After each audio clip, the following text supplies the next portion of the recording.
You know what's terrifying about secrets? It's not the lie itself, it's the space they create. The distance that grows so slowly you don't notice it at first, like water eroding stone, invisible, until suddenly there's a canyon between two people who used to stand side by side. This is a story about that kind of secret, the kind that doesn't destroy love, but tests whether it's strong enough to survive the weight of good intentions. It didn't start with a screaming match in the middle of the night. It didn't start with a tabloid headline or a leaked photo or some dramatic betrayal that would make headlines for weeks. No, it started much quieter than that. It started with a secret so carefully guarded, so deliberately hidden, that it moved like a shadow through the halls of a relationship the entire world thought was perfect. Travis Kelce and Taylor Swift, two names that had become inseparable in the public consciousness. Private jets landing in different cities just so they could steal hours together. Stadium appearances that broke the internet. A romance so visible, so celebrated, that every smile, every handhold, every glance became content for millions. But here's the thing about living under that kind of spotlight. The brighter the light shines on the surface, the deeper the shadows become underneath. And in those shadows, something was shifting. Taylor had changed. Not in the obvious ways. She wasn't cold. She wasn't pulling away in the dramatic sense.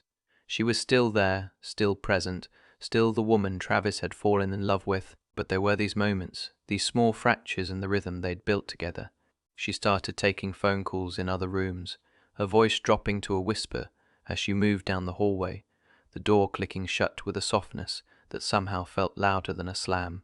Her laptop would be open on the kitchen counter, and the second Travis walked in, she'd close it just a fraction too quickly, that split-second panic flashing across her face before she smiled and asked him about his day. Conversations that used to flow like water, effortless and endless, started hitting invisible walls. She'd be telling him a story, and then just stop mid-sentence, like she'd remembered something she wasn't supposed to say, and she'd pivot to something else entirely, leaving the original thought hanging in the air unfinished. Travis felt it in his bones. You have to understand something about Travis Kelce to understand why this bothered him so much. Yes, he's one of the most dominant tight ends in NFL history. Yes, he's a Super Bowl champion, a future Hall of Famer, someone who spent his entire adult life being celebrated and watched and analyzed. But underneath all of that, underneath the celebrity and the statistics and the highlight reels, Travis is something much simpler and much more profound. He's a protector. It's not something he chose. It's something that was built into him from the very beginning, forged in the fires of being the younger brother, the one who grew up watching someone stronger, someone steadier, someone who always seemed to have the answers. Jason Kelce wasn't just his older brother. Jason was his blueprint for what a man should be, and part of that blueprint was this. When something feels wrong in your home, when the people you love are carrying weight they won't share, you don't ignore it. You watch, you wait, you pay attention to the things that aren't being said. So Travis watched. He noticed the way Taylor's eyes would drift away from him when they were sitting together on the couch, like her mind was somewhere else entirely, working through problems he couldn't see. He noticed the exhaustion that makeup couldn't quite hide, the way her shoulders carried tension that hadn't been there before. He noticed the red-eye flights that seemed to have no explanation, the mysterious meetings that she'd brush off with vague references to work. And he waited. He didn't push. He didn't demand answers. Because another thing Jason had taught him was this. Sometimes people need space to figure things out before they can share them. But waiting doesn't mean not feeling. And what Travis was feeling, more and more with each passing day, was a quiet, creeping fear that something was coming. Something big. Something that was going to change everything. Then came that grey winter afternoon in Nashville. The kind of day where the sky feels too close, where the cold seeps through the windows, no matter how high you turn up the heat. Travis was sitting in the living room, scrolling through his phone without really seeing it, when he noticed Taylor pacing. But this wasn't her usual pacing, the kind she did when she was writing, when creativity was buzzing through her like electricity, and she couldn't sit still. This was different. This was nervous energy, raw and unfiltered. Her hands were fidgeting with the sleeves of her sweater, pulling them down over her fingers, and then pushing them back up again in a repetitive motion that spoke of barely controlled anxiety. Her breathing was shallow, quick, like she was preparing herself for something difficult. Her eyes kept scanning the room, not really looking at anything, just moving, searching, like she was bracing for impact. And then she stopped. She turned to face him, and in that moment, Travis knew. He knew before she even opened her mouth that whatever was coming was going to be significant. "Travis, I need to tell you something." 5 words. That's all it took to change the entire atmosphere of the room. Travis put his phone down immediately, his full attention snapping to her like a magnet. Because here's what he'd learned over their time together. When Taylor Swift sounds unsure, when her voice carries that particular tremor of vulnerability, it means something massive is at stake. She stood there for what felt like an eternity, choosing her words with the careful precision of someone defusing a bomb, knowing that one wrong move could make everything explode. "I've been working on something," she finally said, her voice barely above a whisper. "Something for Jason." And just like that, Travis felt his chest tighten, felt his breath catch in his throat, felt every protective instinct he'd ever had surge to the surface. Because Jason wasn't just his brother. Jason wasn't just the person who taught him how to throw a football, or how to stand up to bullies, or how to navigate the impossible pressure of being an elite athlete. Jason was standing at the edge of a cliff, a life-changing, career-ending, identity-shattering cliff, and Travis knew with absolute certainty that his brother was terrified of jumping. What Taylor didn't see yet, what she couldn't have fully understood in that moment, was that this wasn't a spontaneous idea that had popped into her head last week. This wasn't some last-minute gesture she'd thrown together because she wanted to feel included. No, this secret had been growing for months, developing in the darkness like a photograph in a chemical bath, slowly revealing itself line by line, detail by detail. It had been built on red-eye flights and hushed phone calls, and 16-hour days that bled into sleepless nights. It had been constructed with a level of emotional risk that most people wouldn't even comprehend, let alone be willing to take, and it was about to change all of their lives in ways none of them could predict. But in that moment, standing in a living room in Nashville with winter pressing against the windows, Travis didn't know any of that. What he knew was that his brother was in pain. What he knew was that anything involving Jason's retirement felt dangerous, felt like it could tip the scales in the wrong direction at exactly the wrong time. And what he couldn't understand, what was eating at him even as Taylor stood there waiting for his response, was why. Why was Taylor willing to risk everything to do this? What was driving her to insert herself into the most painful, most personal moment of his brother's life? To understand that, you'd have to understand something that the rest of the world didn't see. You'd have to look past the jokes and the speeches and the swagger. You'd have to see Jason Kelce not as the world saw him, but as he really was behind closed doors. To the outside world, Jason looked completely unshakable. The guy who gave one of the most legendary speeches in NFL history while wearing a mama's costume, who could command a locker room with nothing but his presence, who'd built a reputation as one of the toughest, most consistent centers in football history. But inside the walls of his own life, inside the privacy of his own mind, things were quietly falling apart. The injuries weren't healing the way they used to. That's the thing they don't tell you about being a professional athlete. Your body has a clock, and eventually that clock runs out. The mornings started taking longer. Getting out of bed became a negotiation with pain. Joints that used to be reliable suddenly felt like they were made of glass. The body he'd trusted for decades, the body that had carried him through college and 13 seasons in the NFL, that body was betraying him piece by piece, and there was nothing he could do to stop it. But worse than the physical pain was something else entirely, the silence, because when you're the leader, when you're the locker room anchor, when you're the guy everyone else looks to, when things get hard, you don't get the luxury of falling apart where people can see you. Jason had spent his entire career being the strong one, the steady one, the one who absorbed everyone else's fear and doubt and exhaustion and somehow transformed it into confidence. He was the guy who stayed late to help younger players understand their assignments. The guy who showed up early to set the tone. The guy who never ever let anyone see him break. But now he was the one quietly drowning, and he didn't know how to ask for help.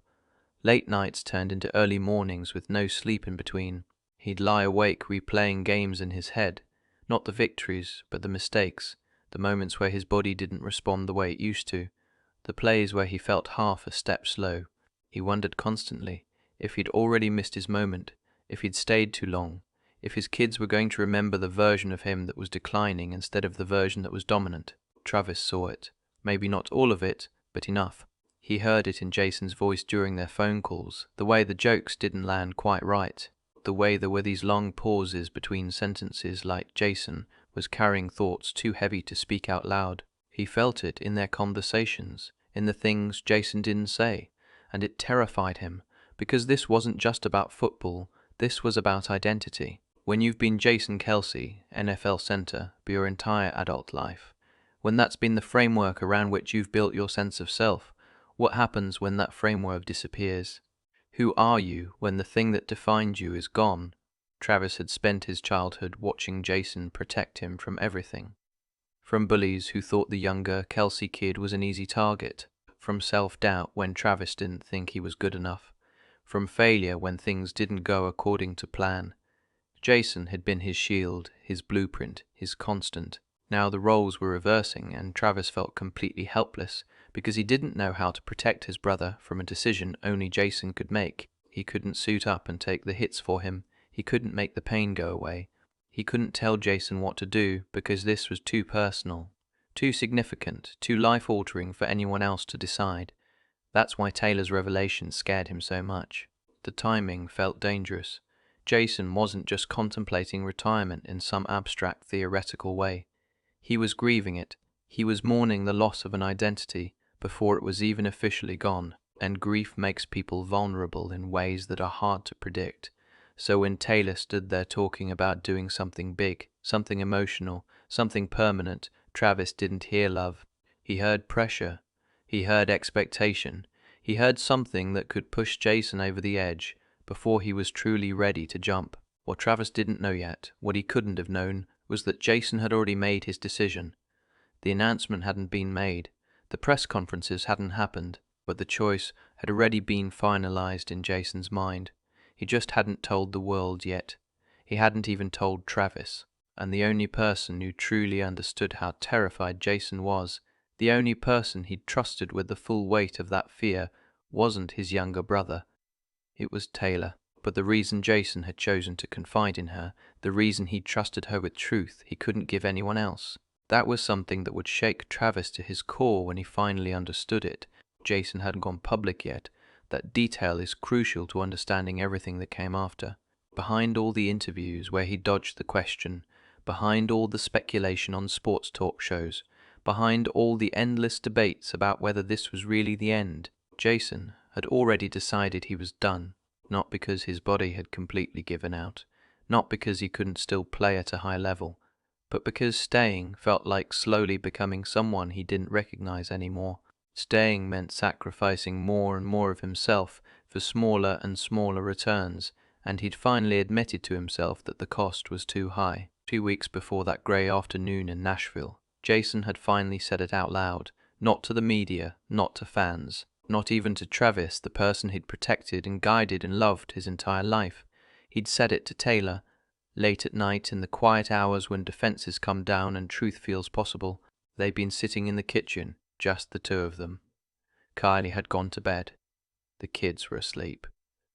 The house was silent in that particular way that makes honesty feel less dangerous, and Jason, this man who'd spent his whole life being strong for everyone else, had let his guard drop. "I'm scared," he'd admitted, his voice barely carrying across the table. Taylor had waited, not pushing, just creating space. "Not of leaving football," he continued, "but of what comes after. Who am I if I'm not this?" Taylor hadn't tried to fix it. She hadn't offered platitudes or empty reassurance. She'd just listened, really listened. Let him be fully human, fully afraid, fully uncertain, without judgment or expectation. And in that moment, Jason had felt something he hadn't felt in a long time. Safe. Safe enough to admit that the decision was already made, he just didn't know how to let go. Safe enough to confess that he was terrified of disappointing people, of being forgotten, of discovering that without football he was somehow less than he'd been before. That conversation changed everything for Taylor, because it meant she knew something Travis didn't. Jason wasn't on the fence anymore. He wasn't debating or wavering or trying to decide. He'd already stepped off the ledge in his mind. He was just afraid to let the world see him fall. So when Taylor finally told Travis she was planning something for Jason's retirement, she wasn't guessing. She wasn't trying to influence a decision that hadn't been made. She was responding to a truth she'd already been trusted with, trying to honor a moment that was already in motion. But Travis didn't hear it that way. He couldn't. All he heard was secrecy, exclusion, the feeling that somehow he'd been left out of the most important moment in his brother's life, and something old and instinctive kicked in, the same protective mechanism that had made him follow Jason into every fight when they were kids, the same loyalty that had made him defensive of his brother against anyone and everyone. "Why wouldn't you tell me this sooner?" Travis asked, his voice rising slightly as he stood up and started pacing. "Jason processes things his own way," he continued, the words coming faster now. "If he told you something in confidence, maybe we shouldn't touch it. Maybe we should let him handle this however he needs to, without adding more emotion to it." Taylor felt her heart sink into her stomach because she realized in that moment that Travis had completely misunderstood her intention. This wasn't about controlling Jason's moment. This wasn't about making it about her, or inserting herself where she didn't belong. "I'm not trying to influence him," she said, her voice tighter now, defensive in a way she hadn't intended. "I'm trying to celebrate him, to show him what his life has meant beyond the helmet, beyond the statistics, beyond football." But Travis couldn't hear past his own fear. All he could think about was Jason hurting, Jason vulnerable, Jason standing at the edge of something terrifying, and anything that felt emotional, anything that felt like it could add pressure or expectation, felt like a risk they couldn't afford to take. So when Taylor finally revealed the scale of what she'd been planning, when she explained that this wasn't just a card or a dinner, or some quiet thank you, Travis hesitated. And that hesitation, unintentional, unprotective, and deeply human, landed on Taylor like rejection. Not just rejection of her idea, but rejection of her place in the family. She felt it instantly, that subtle shift in the air that told her she'd crossed a line she didn't have permission to cross. And for the first time since they'd been together, Taylor let herself think something she'd never allowed before. Was she overstepping? Was she forcing her way into something that would never truly be hers? Was loving Travis and his family not the same as being part of his family? What she didn't say out loud, what she couldn't say in that moment, was that she'd already crossed that line months ago. There was no turning back now, because what Taylor had been building in secret, what she'd been pouring her heart and soul and countless sleepless nights into, was already far bigger than either of them realized, and stopping now wasn't an option. Not because she was stubborn, or because she needed to prove something, but because she'd seen something in those old videos and interviews and late-night conversations. She'd seen Jason Kelce's true legacy, and she couldn't let it go unacknowledged, even if it cost her everything. Taylor hadn't woken up one random morning and decided to create a tribute to Jason Kelce. This wasn't a burst of creative inspiration that hit her out of nowhere. This wasn't some grand gesture she'd thrown together in a moment of emotional enthusiasm.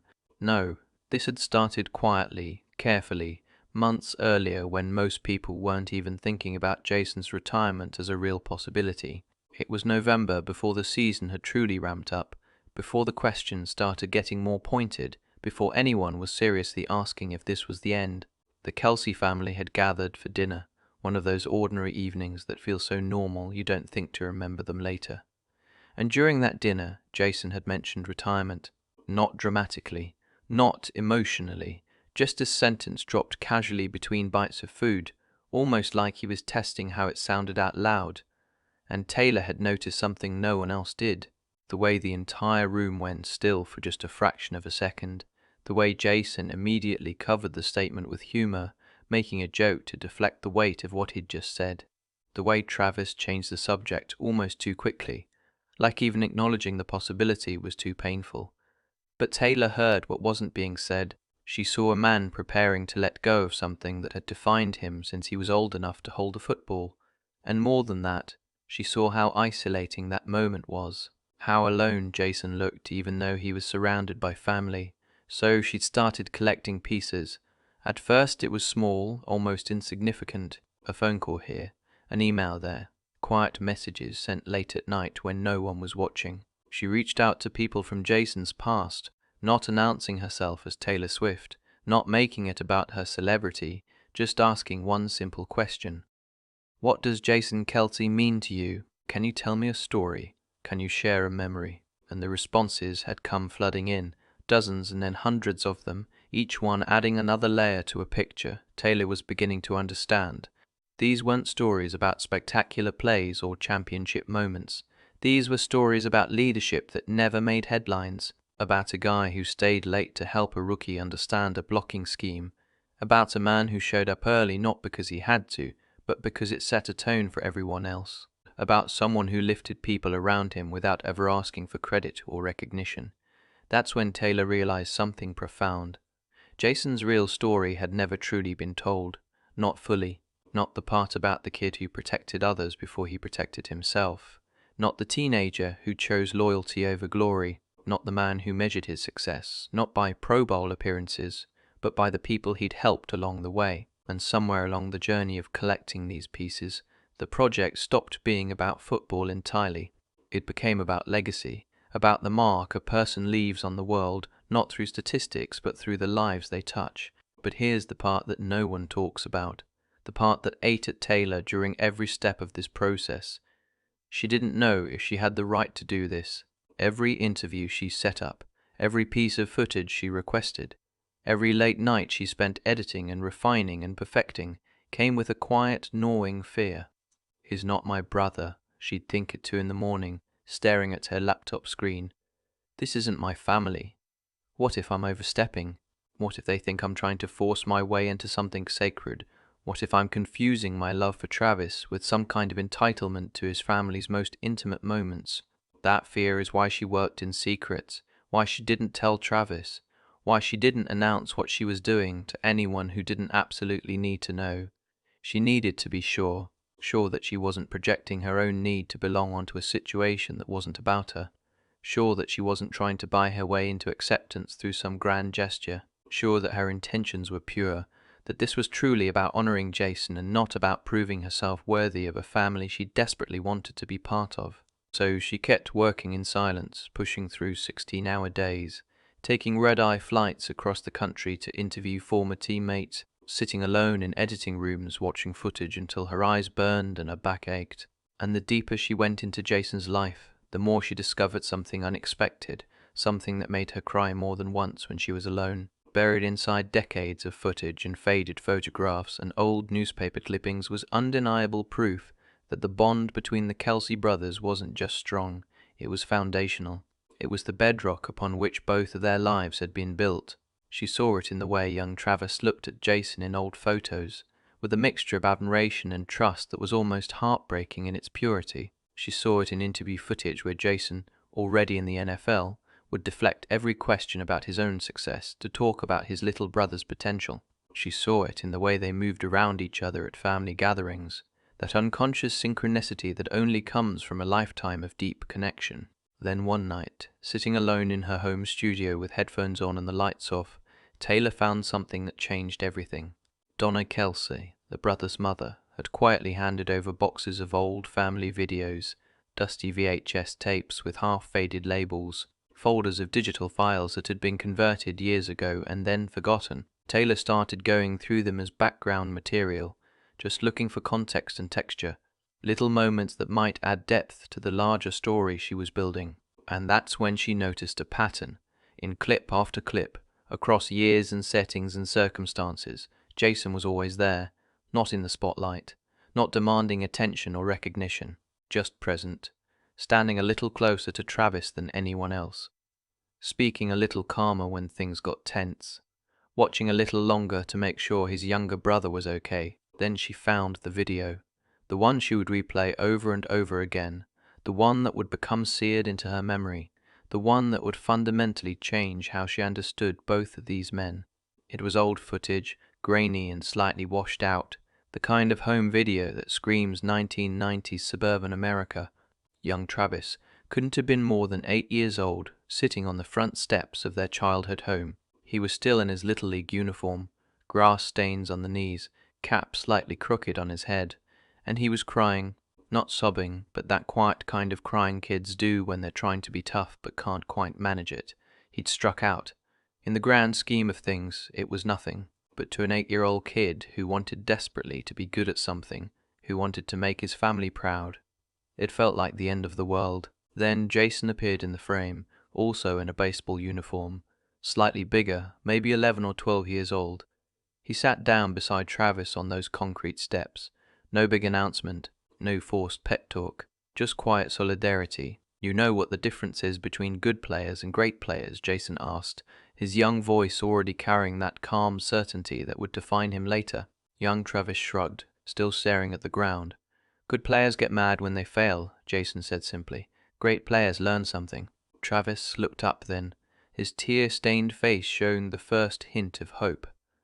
"What did I learn?" he asked. And Jason smiled, that same smile Taylor had seen 100 times in person, warm and genuine and completely devoid of mockery. "That you don't quit," Jason said. "You got back in the box every time. That's what matters." Taylor had to pause the video because her vision was blurring with tears. In that one moment, small and unpolished and never meant for public consumption, she understood everything. Jason hadn't just been Travis's older brother. He'd been his blueprint, his foundation, his voice of encouragement when doubt got loud. Every achievement Travis had earned, every moment of confidence he'd shown, every time he'd gotten back up after being knocked down, all of it traced back to moments like this. Moments where Jason had chosen to sit down beside him and reframe failure as part of growth. Taylor knew instantly that this wasn't just a story about retirement.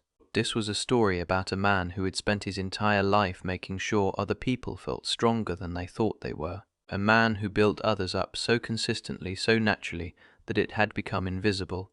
And now she was trying to make that visible. She was trying to give Jason the same gift he'd given Travis and countless others, the gift of being seen, truly seen, for who he really was beneath the uniform and the statistics and the public persona. But there was a problem, and it was getting harder to ignore with each passing day.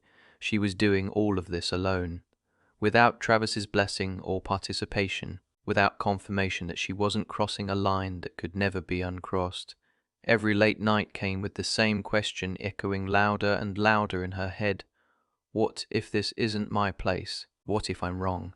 And the closer she got to finishing the project, the heavier that doubt became, because the more devastating it would be if, after all this work and vulnerability and risk, she was never allowed to give it to him.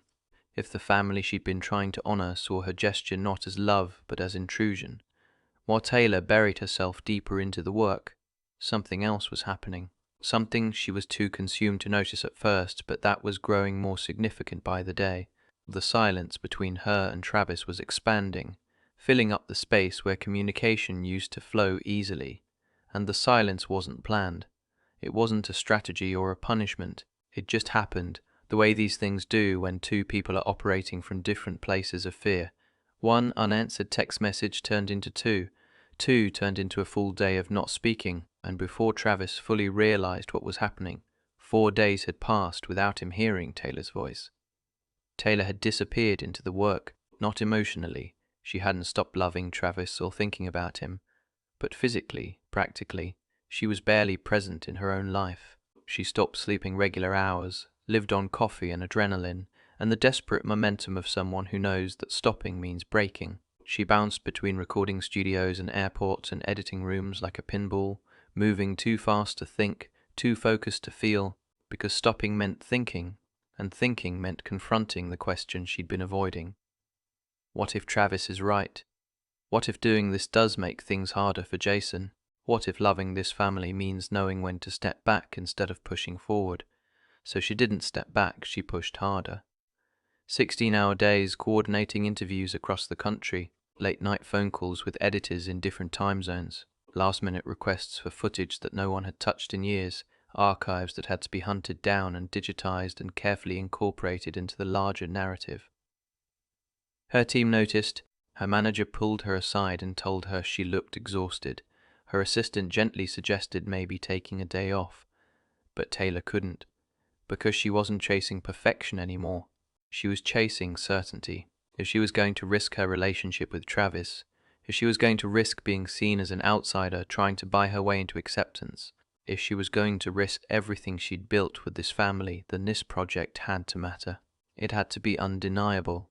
It had to be so honest and true and beautiful that no one could question her intentions.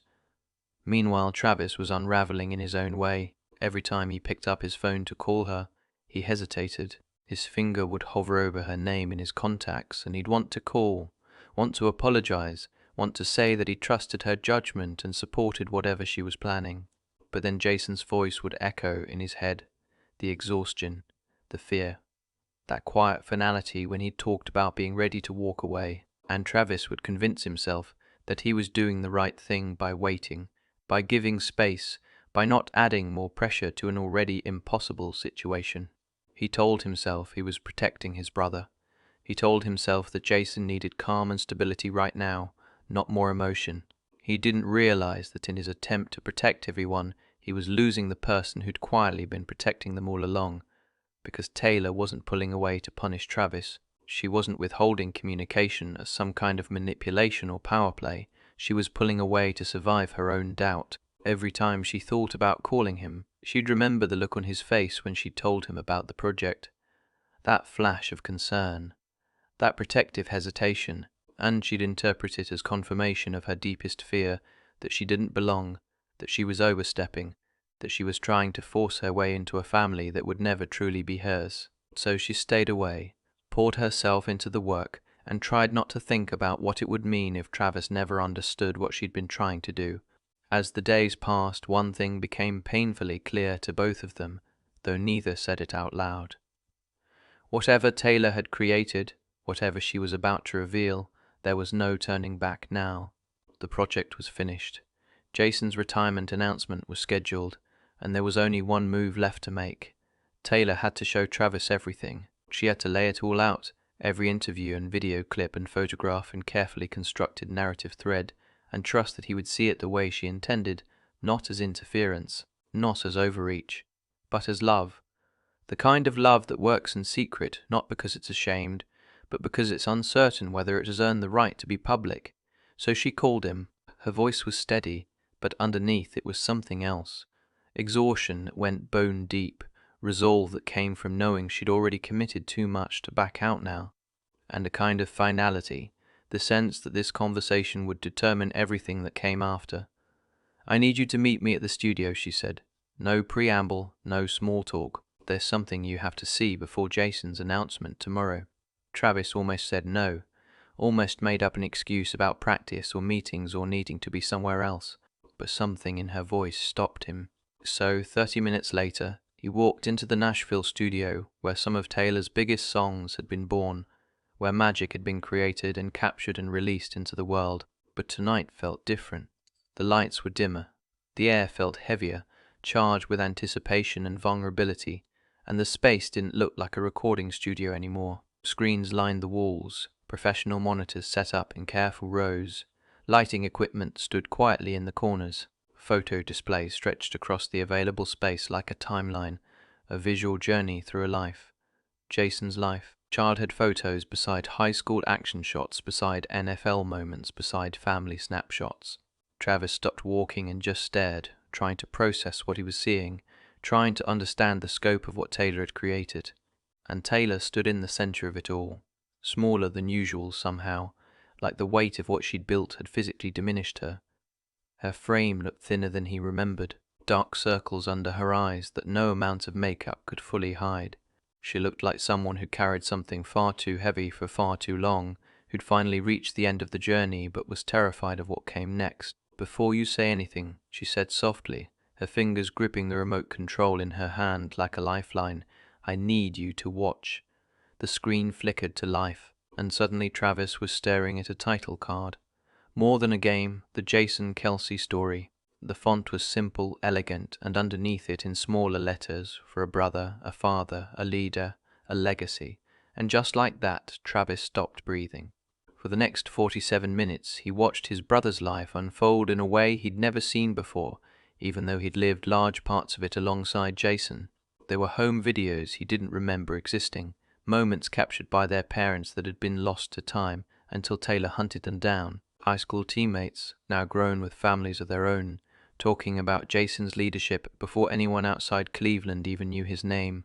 College coaches describing a player who made everyone around him better, not through speeches or demands, but through example, through showing up, through consistency, through care. NFL teammates from 13 seasons, faces Travis recognized, voices he'd heard in locker rooms and at dinner tables, and they were all saying the same thing in different words. Jason Kelce didn't just play the game. He changed people. He made them believe in themselves. He set a standard, not of perfection, but of effort, of presence, of choosing the team over yourself every single time.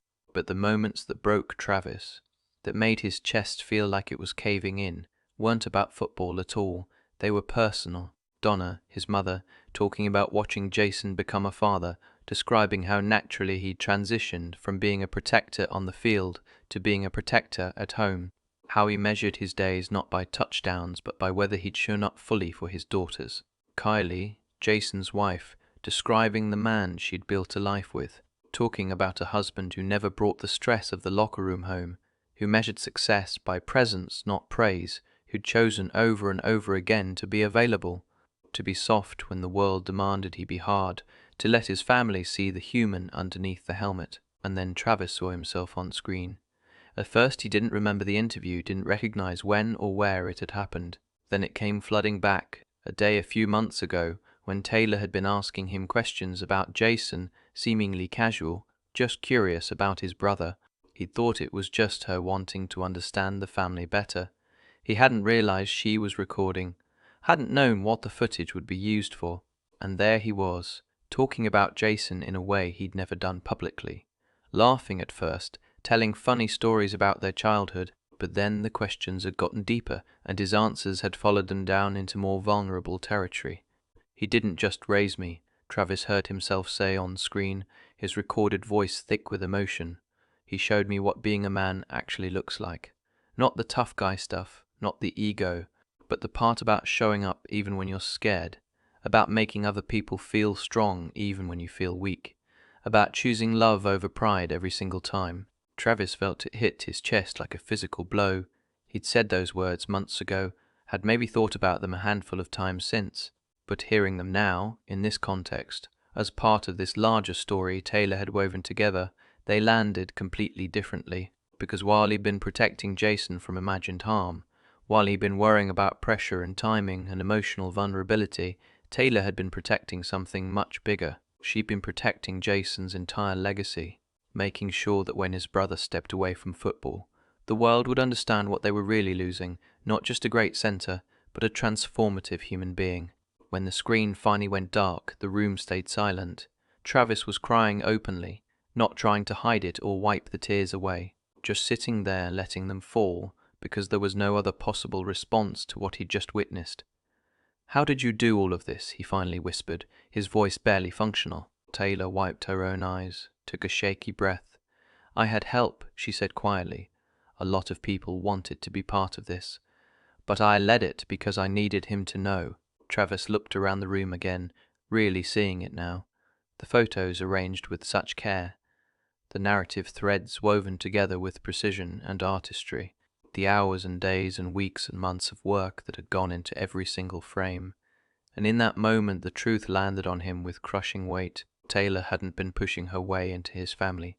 She hadn't been trying to force herself into a moment that wasn't hers. She'd already been carrying this family, honoring it, protecting it, celebrating it in ways he hadn't even noticed. She'd seen his brother more clearly than Travis had allowed himself to see him, and she'd done the work, all of it, without asking for credit or recognition or even permission. But the night wasn't over, because Taylor hadn't just documented Jason's life in video form. She'd done something else, something Travis wasn't prepared for, something that would complete the picture in a way that would destroy them both in the best possible way. She led him quietly toward the piano that sat in the corner of the studio. Travis followed without speaking, still processing, still trying to catch his breath. Taylor sat down on the bench and looked up at him. The vulnerability in her eyes was so raw it was almost painful to witness. "I've never done this before," she said softly. "I've never written a song for someone who wasn't me. I've written about my life, my feelings, my experiences, but this is about someone else entirely. Travis stayed frozen because suddenly this wasn't just about a documentary anymore. This was something more intimate, more personal. Taylor rested her hands on the keys, closed her eyes for a moment, took a slow breath like she was steadying herself. Then she began to play. The melody was gentle, unassuming, almost fragile at first.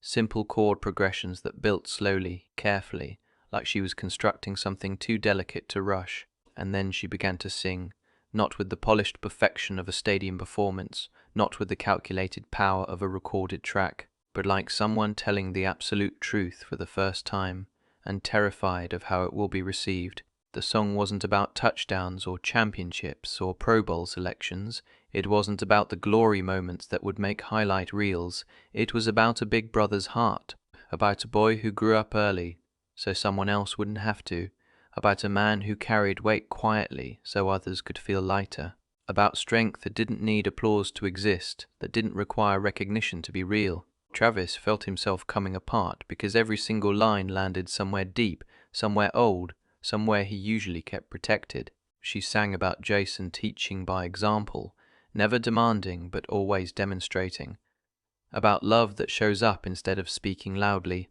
about leadership that never asks for recognition because it doesn't need external validation to know its worth. And then came the line that broke him completely, shattered whatever remaining composure he'd been holding on to. She sang about a brother who never stopped believing, even when no one was watching, who made another boy feel like he could do anything, be anything, become anything, just by sitting beside him on concrete steps and reframing failure as the first step toward greatness. Travis covered his face with his hands. His shoulders shook. He wasn't crying because the song was beautiful, though it was achingly, devastatingly beautiful. He was crying because it was accurate, because Taylor had seen his brother the exact same way he'd always seen him, had understood the depth and significance of Jason's quiet strength, and had somehow found words and melody to capture something he'd never been able to articulate, even to himself. When the last note faded, when Taylor's hands finally lifted from the keys and the sound died in the air, the room stayed silent. No applause, no immediate reaction, just two people sitting inside something raw and honest and impossibly vulnerable. "That's the most beautiful song you've ever written," Travis finally said, his voice barely holding together, fractured by emotion. "I wrote it for someone who deserves beautiful things," Taylor replied, her own voice shaking. "Someone who spent his whole life making other people feel worthy and valuable and strong." It felt like the least I could do. Travis crossed the room in 2 long steps and sat beside her on the piano bench. Their shoulders touched.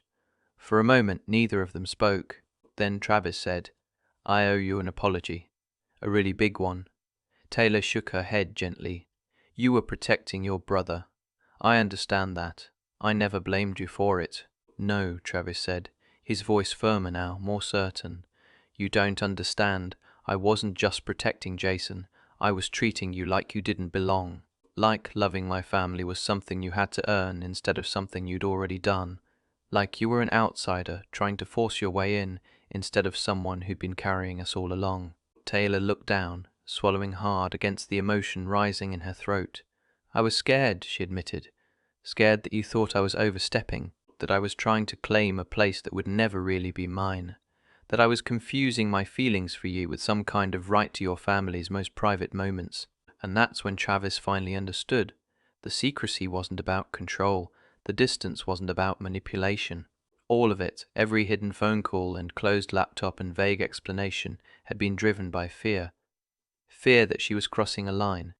Fear that she'd never truly belong. Fear that her love for him didn't automatically grant her membership in a family that meant everything to him. Right there in a quiet studio beside a piano, with the remnants of tears still on both their faces, Travis finally said the words Taylor had needed to hear all along. "You're not trying to become part of my family," he said, looking directly into her eyes. "You already are. You became family the moment you chose to see us, really see us, the way you did. The moment you cared enough to do all of this, not for credit or attention, but because you believed it mattered. That's what family is. Not blood, not last names, but choosing to show up for people even when it's hard, even when you're scared, even when you don't know if you'll be welcomed. But as powerful as that moment was, as much as it healed the fracture that had been growing between them, the hardest part was still ahead, because Jason hadn't seen any of this yet. He didn't know that Taylor had spent months of her life creating a tribute to him. He didn't know about the documentary, or the song, or the dozens of interviews with people from every chapter of his life. And when he finally saw it, when he experienced the full weight of what Taylor had built, nothing would ever be the same for any of them again. Jason thought it was just dinner. That's how they got him there. That's how they convinced a man who'd just announced his retirement earlier that day, who'd spent hours in press conferences and interviews, who was emotionally and physically exhausted, to show up one more time. No cameras, they promised. No press. No speeches. Just family. Just a chance to breathe and decompress after the emotional storm of making his retirement official. The invitation had come from Travis, which made it impossible to refuse, so Jason showed up. Kylie was beside him, her hand in his. The kids ran ahead toward the building, excited without understanding why. And when Jason stepped through the door into what he thought would be a private dining space, he stopped walking. Because the room wasn't set for dinner, it was set for memory. Photographs lined every available wall, childhood images beside college moments, beside NFL, highlights beside family snapshots, a life displayed in chronological order like a museum exhibit. And standing throughout the room, positioned like living photographs themselves, were people. Old teammates Jason hadn't seen in years, high school coaches, college friends, people from every chapter of his life, all frozen in place, unsure whether to smile or cry, waiting to see how he'd react. Jason blinked, genuinely confused. "What is all this?" he asked, his voice uncertain. Travis stepped forward, arm wrapping around his older brother's shoulders. "This," he said, voice already thick with emotion, "is your life." Jason laughed, the instinctive deflection he'd perfected over decades. But then screens positioned around the room flickered to life, and suddenly he wasn't standing in a room anymore. He was watching himself.